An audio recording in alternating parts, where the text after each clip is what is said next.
Hello children, I hope you're all fine. Today we will start a new topic of social studies, that is mountains and plateaus in India. In this topic we will learn about the northern mountains, importance of the northern mountains, peninsular plateau, importance of the peninsular plateau. Children, so let's begin with the landforms of India. Children, some countries are famous for mountains, some for beaches, many places have deserts, and many others have big rivers. Our country, India, too has various landforms that make it unique and interesting. Landforms of India can be grouped under six divisions. These are the northern mountains, the northern plains, the Thar Desert, the peninsular plateau, the coastal plains, and the islands. So, students, today we will learn about the northern mountains. On the northern and northeastern part of our country is a long row of mountains. It's called the Himalaya. Such a long row of mountains is called a mountain range. The Himalaya is the highest mountain range in the world.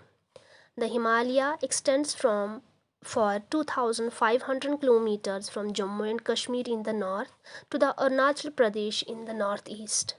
The word Himalaya in Sanskrit means abode of snow.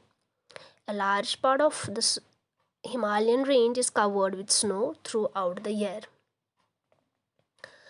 The Himalaya has three mountain ranges that run alongside each other: the Himadri or the Greater Himalaya, the Himachal or the Middle Himalaya, the Shivalik or the Outer Himalaya. The Greater Himalayan Range is the highest of the three rows of the Himalayas.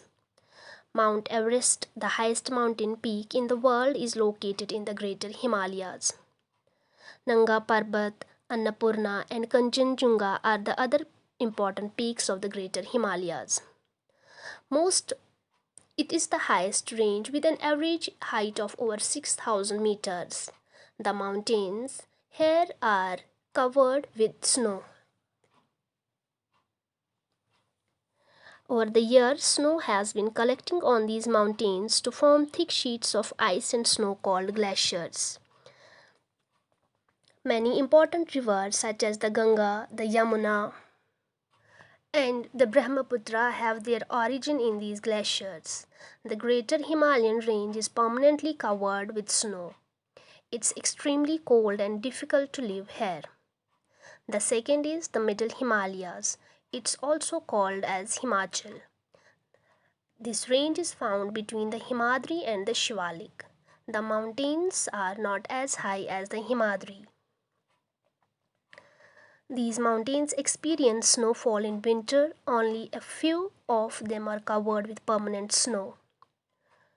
Shimla, Nainital, and Darjeeling are some of the important hill stations situated in the Middle Himalayan range. The Outer Himalayas, also called as the Shivalik.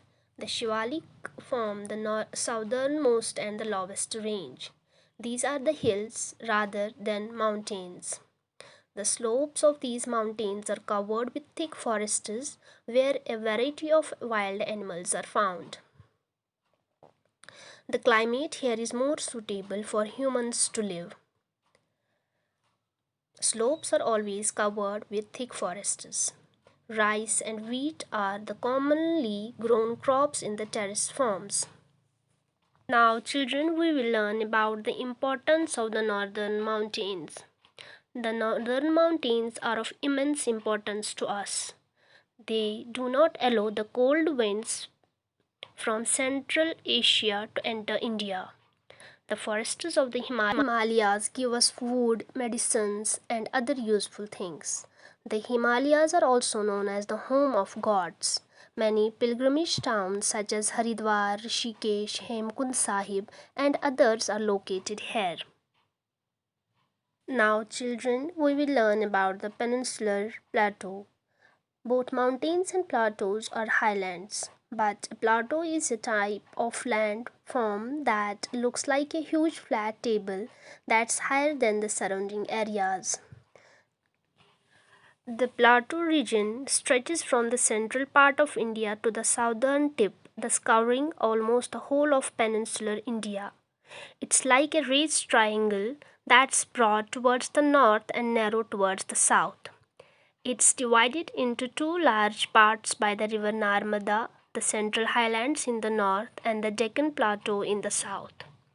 The Central Highlands consists of two plateaus, the Malwa Plateau and the Chota Nagpur Plateau.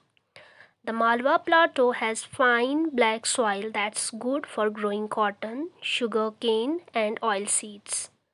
The Chota Nagpur Plateau is rich in minerals such as coal, iron, etc.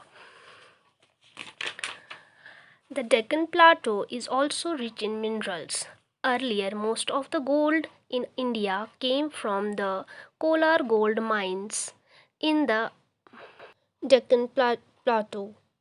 Jog Falls, the highest waterfall in India, is located in Karnataka. Children, let's learn about the importance of the Peninsular Plateau.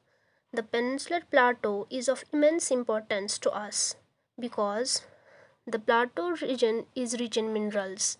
It has led to the development of many industries in the region. Dams built on the rivers of this region provide water for crops and produce hydroelectricity. Some important crops such as cotton and oil seeds grow well in the plateau region. Children, let us see what we have learned in this chapter. We have learned the highest mountain range in the world is the Himalayas. Mount Everest is the highest peak in the world. It is 8,848 meters high. The Himalayas have three ranges: Himadri, the Greater Himalayas; Himachal, the Middle Himalayas; Shivalik, the Lesser Himalayas. The northern mountain range includes Jammu and Kashmir, Himachal Pradesh, Uttarakhand, Sikkim, northern part of West Bengal, and the northeastern states. The main occupation of the people of these regions is farming. Children, I hope that you have understood this topic. Thank you, children.